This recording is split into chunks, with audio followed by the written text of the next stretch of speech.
Hello everyone, welcome back to my channel Sparkling Sayani. আশা করি সবাই খুব ভালো আছেন, সুস্থ আছেন, আর আমরাও খুব ভালো আছি। আপনাদেরকে তো জানিয়েছিলাম যে 2 মাসের জন্য আমি ইন্ডিয়া যাচ্ছি।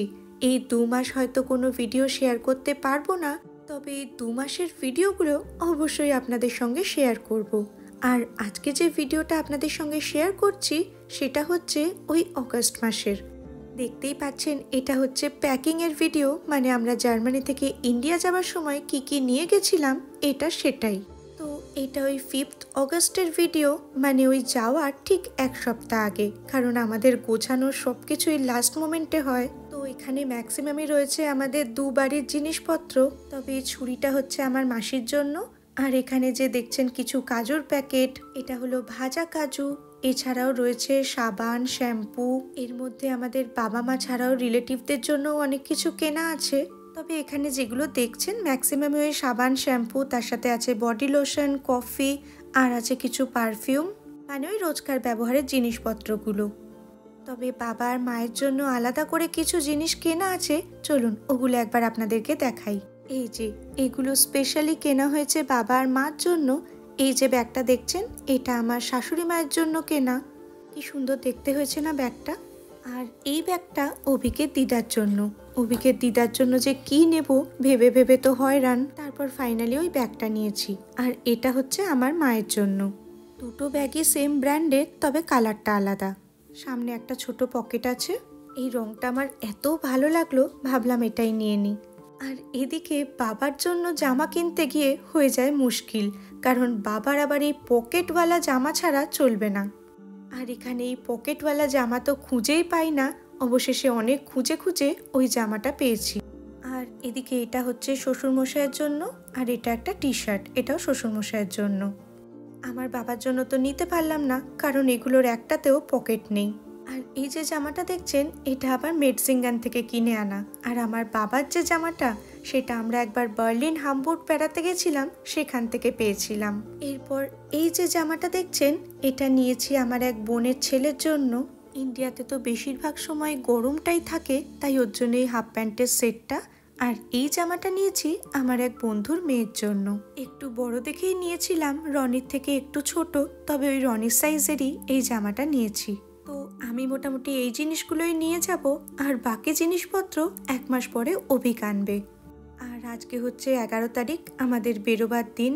ওদিকে রনিকে তো রেডি করে দিয়েছি, আমরাও সবাই চান করে তৈরি। আমার পুজো দেওয়াও হয়ে গেছে। রনি গেছে নমস্কার করতে। দেখেছেন কাণ্ড, খাওয়া দাওয়ার নাম নেই কো, পিঠে ব্যাগ নিয়েও রেডি। যাই হোক, ধরে করে বসিয়েছি ব্রেকফাস্ট করতে। আমি এদিকে খাচ্ছি দুধ কর্নফ্লেক্স, আর রনিকে দিয়েছিলাম একটুখানি দুধ বিস্কুট। ওইটুকু তো দুধের গ্লাস পুরো বিস্কুটের কৌটো নিয়ে বসে পড়েছে। ওদিকেও খেতে থাক, আমি বরং একবার গাছগুলোকে দেখে আসি। এই হচ্ছে আমার অল্প কয়েকটা গাছের সম্ভার। থাকার মধ্যে আছে একটু পুঁই শাক, এদিকে আবার একটু লেবু গাছ আর লঙ্কা গাছ হয়েছে। জানি না কত দূর এরা থাকবে। আপাতত 1 মাস তো অভিক আছে, ওকে বারবার করে বলে দিয়েছি আসার আগে যেন একটু ভালো মতন করে জল দিয়ে আসে। আর এখন গরমকাল হলেও 1 মাস পরেই তো ঠান্ডা পড়ে যাবে, তখন আশা করি অতটা গরমে গাছগুলো কষ্ট পাবে না। আর এদিকে আমরা এসেই এই ব্যাটারি গাড়িটা পেয়ে গেছি। খুব একটা বেশি লাগেজ আমাদের কাছে এবারে নেই, কিন্তু এই গাড়িটা পেলে খুব সুবিধা হয় যেতে, কারণ এই স্টেশনটা তৈরি হচ্ছে তো হচ্ছেই, তাই অনেকটাই হাঁটা। আর রনি তো এই গাড়িটা চড়তে খুব মজা পায়। তো এখন আমাদের এখান থেকে আছে হচ্ছে আইস ট্রেন, বাজে এখন ঘড়িতে ওই 9টা মতন। অভিকও এখন আমাদের সঙ্গেই যাচ্ছে আমাদেরকে ছাড়তে, তবে আমাদের ছেড়ে দিয়েও চলে আসবে। আর ওর হাতে যে দুটো ব্যাগ দেখছেন, সেটা হলো আমাদের চেক ইন লাগেজ, আর তার সাথে আছে হচ্ছে আমার একটা পিঠে ব্যাগ। দেখুন না এখন আদরের কি ধুম পড়েছে ওর। 1 মাস বাবার দেখা পাবে না বলে একেবারে মন প্রাণ ভরে আদর করে নিচ্ছে। আর আমাদের ওই ফ্র্যাঙ্কফার্ট এয়ারপোর্ট থেকেই ফ্লাইট আছে, তো এখানে পৌঁছতে ওই 1 থেকে 1.5 ঘন্টা মতন লাগে। আর ওই যে গালে হাত দেওয়া মূর্তিটা দেখছেন, ওটা দেখে আমি অভিককে বলছিলাম ওরও হয়তো এখন এরম চিন্তা যে আমাকে ছাড়া 1 মাস ও কী করে থাকবে। শুনে তো একটু দুঃখ হলোই না, উল্টে দেখুন না হাসছে আবার। যাক কি, চলুন এয়ারপোর্টে তো পৌঁছে গেছি, ওর চিন্তা থাক বা নাই থাক, আমাদের তো এখন বেশ চিন্তা। কারণ অভিককে ছাড়াই আমি আর রনি এবার প্রথমবার কলকাতা যাচ্ছি। আর এবারের জন্য আমরা এমিরেটসের ফ্লাইট টিকিট বুক করেছিলাম। নর্মালি আমরা এয়ার ইন্ডিয়াটাই কাটি, যেটা দিল্লি হয়ে যায়। তবে এয়ার ইন্ডিয়ার সার্ভিস আমাদের এত বাজে লেগেছিল যে এবার থেকে ঠিক করেছি এয়ার ইন্ডিয়া তো আর কখনোই কাটবো না।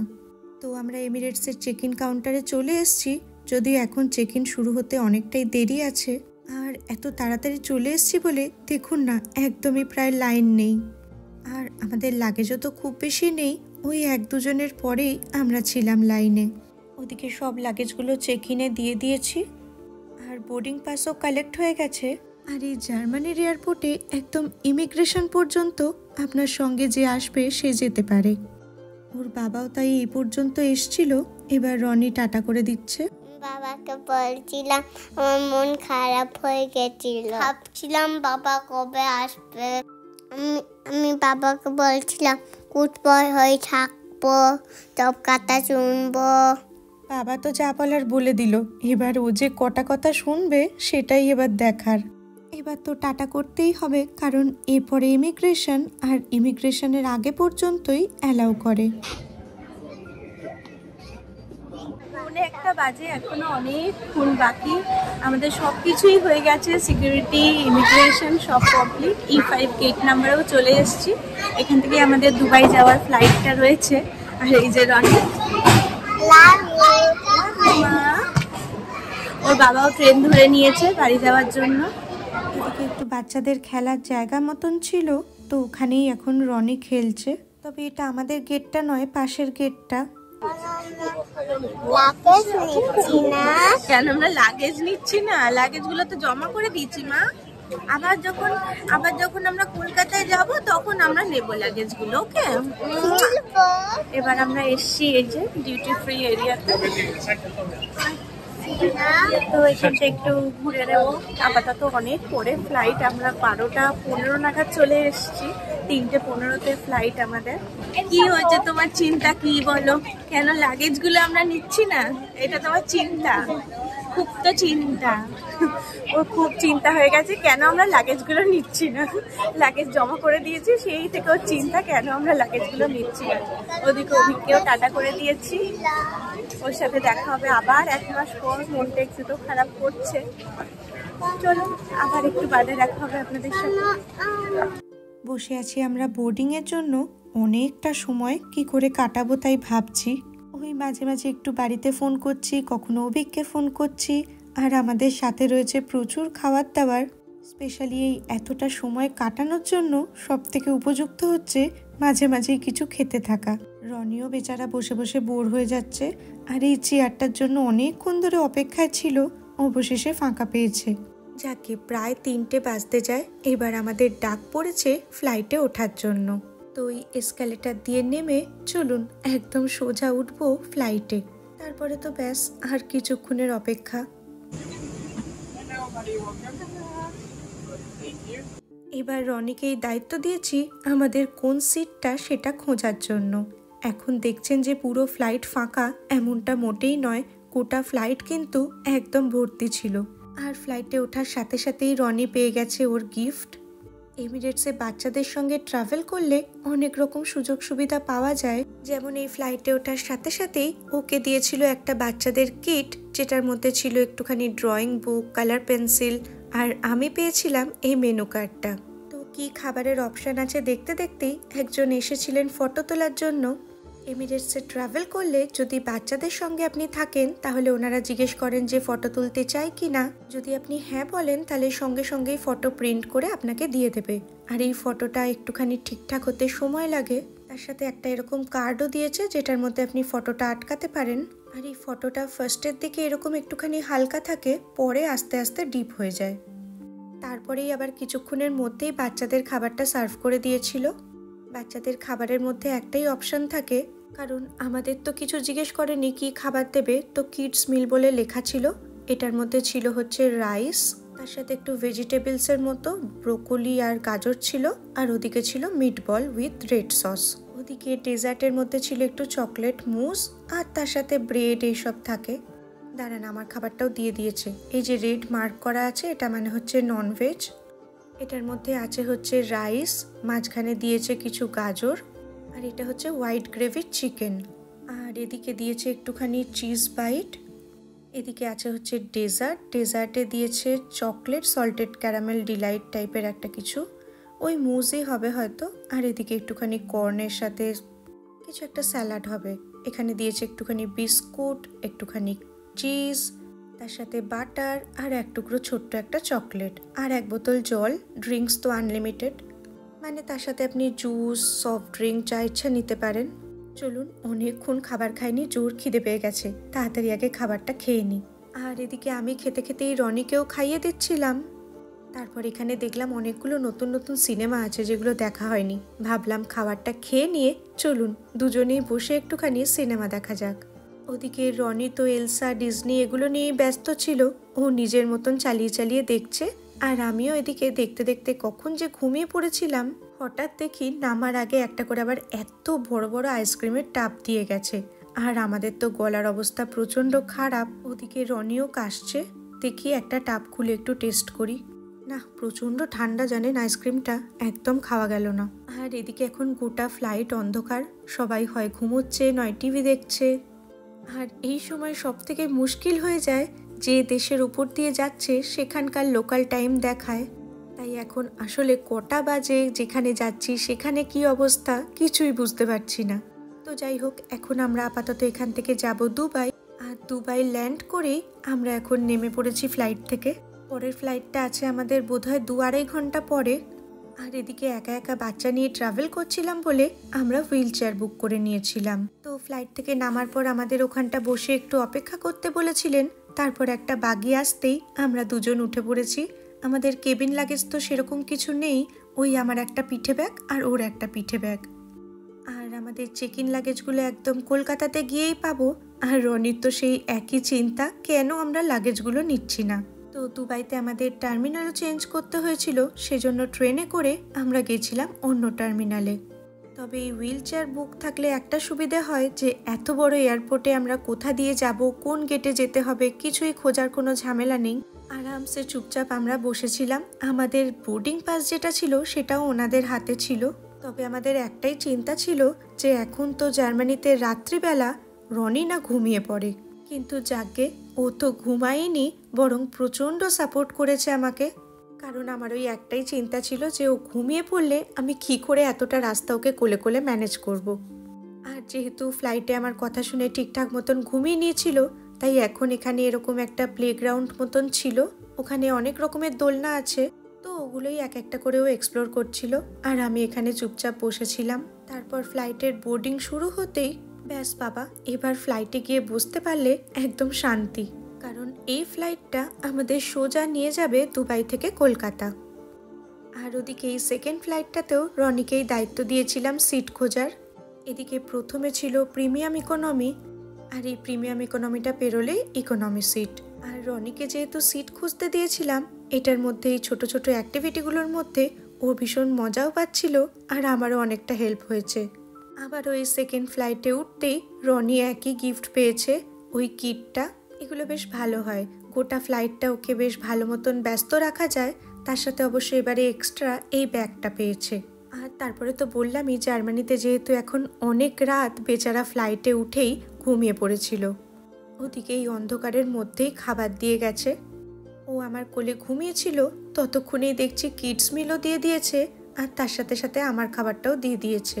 কলকাতায় যখন আমরা নামবো তখন সকালবেলা, তো এখন এই মাঝরাতে আমরা খাচ্ছি ব্রেকফাস্ট। কিডস মিলটাতে ছিল হচ্ছে একটা অমলেট, আর তার সাথে বেকড পোট্যাটো, এদিকে আছে ফ্রেশ ফ্রুট, ইয়োগার্ট, জল, তার সাথে একটা বাটার, জ্যাম এসব দিয়েছে, ব্রেডও দিয়েছে। ওকে এখন আর ডাকছি না, ও যেহেতু ঘুমোচ্ছে ওর খাবারটা প্যাক করে রাখলাম। আমি বরং আগে খেয়ে নিই, তারপর ওকে ধীরে সুস্থে না হয় খাওয়াবো।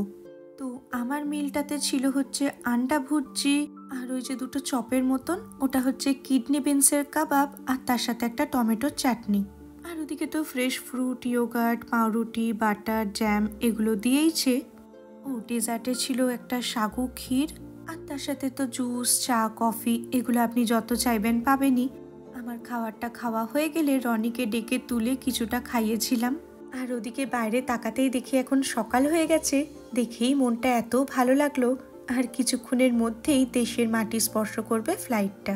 যদিও এখন জার্মানিতে বেশ ভোরবেলা, মানে ওই 5টা মতন বাজে ভোর। আর এখানে এখন কলকাতায় সকাল 8:30। একদম এয়ারপোর্টের পাশে যেহেতু আমার শ্বশুর বাড়ি, তো প্রথমে ওখানেই যাব। ব্যাস কলকাতায় ল্যান্ড করে গেছি, আর কোনো আমাদের চিন্তা নেই। আর এই কলকাতায় নামতেই চারিদিকে বাংলায় কথা, কলকাতার লোকজন, এসব দেখলেই মনে যেন একটা আলাদাই অনুভূতি হয়। চলুন এবার লাগেজগুলো কালেক্ট করি। কোনটা আঙ্কেলকে দেখতে পেয়েছ? বই ওখানে ওই তিনবার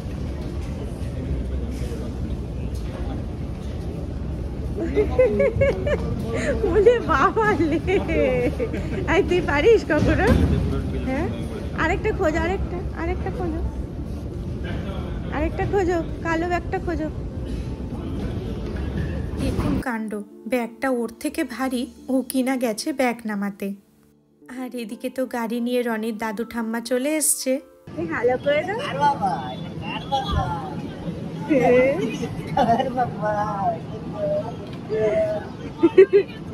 ভালো করে দাও।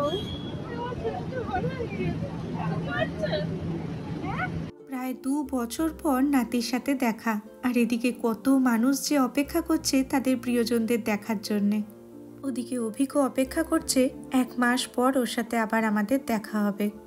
আর দেখুন না, আজকে তো একদম ভোরই ঘুম ভেঙে গেছে, আর সাথে সাথে ফোনও করে দিয়েছে। আর এদিকে আমি আর রনি যাচ্ছি ওর দাদু ঠাম্মার বাড়ি। আর এবারে এয়ারপোর্টে নেমেই চারিদিকে শুধু দেখছি যাত্রী সাথী। আমাদের এই গাড়িটাও যাত্রী সাথী থেকেই বুক করা। এর আগে তো ওলা উবের এগুলোই জানতাম, এবারে চারিদিকে যেদিকেই তাকাচ্ছি দেখছি যাত্রী সাথীর গাড়ি। আর এদিকে আমরা পৌঁছেও গেছি। এখন গিয়ে একটু ফ্রেশ ট্রেশ হয়ে নেব। আর তারপর রনির জন্য যে কত গিফট অপেক্ষা করে আছে, ওই দেখুন এসেই সব গিফট নিয়ে বসে পড়েছে।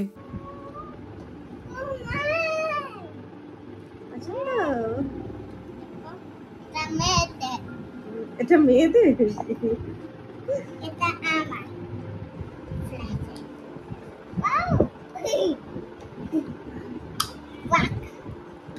আর বই খাতা কি আছে দেখো, বই খাতা কি দিয়েছে?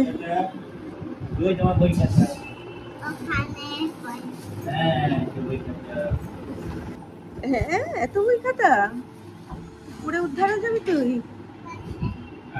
দেখো কালার, কালার।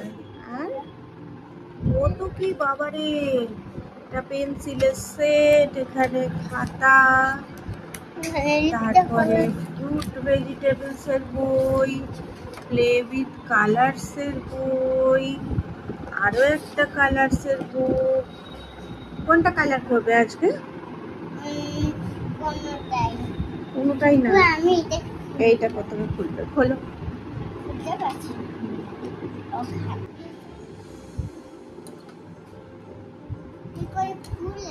এই যে এরকম করে খুলতে হয়। ও এটা আবার জুতা, বাবারে।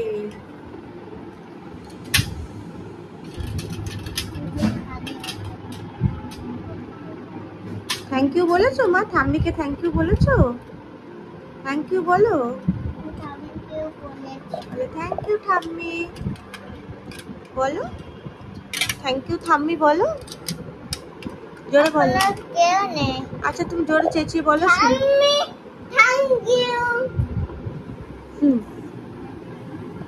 এখন তো আমরা সকাল সকাল নেমেছি কলকাতায়।